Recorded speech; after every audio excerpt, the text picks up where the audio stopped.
Alaikum wa rahmatullahi wa barakatuhu.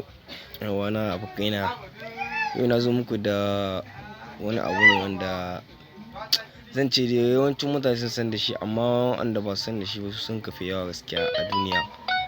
Amma ku biyo mu a tashar mu ta Niger TV tawa, insha Allah za mu gura muku ko menene za ku gani. Insha Allah kar ku manta ku mun subscribe da like domin mu zan kawo muku ruwan abubuwa ba ku sha wala za ku same su ba.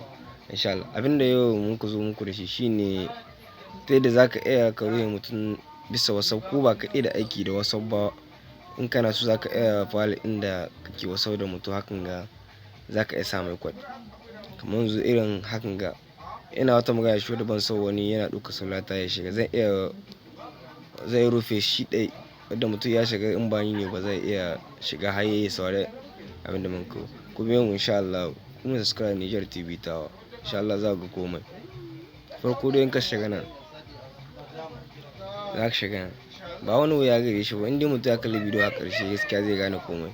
Nan security yake shina nu da zaran ka shiga nan shi ma ni zan sa yanzu kamar wannan ni ra'ayi hakan ga halas kaga ai ya shiga.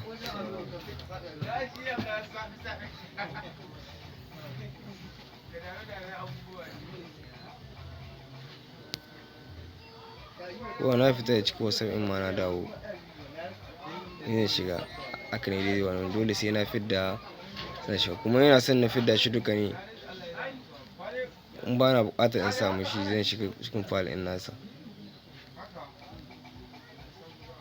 zan shiga in fidda mai shi hakan na fidda mai shi ba na buƙatar in sa mai code in. Mun gode sosai ku mun subscribe Niger TV tawa.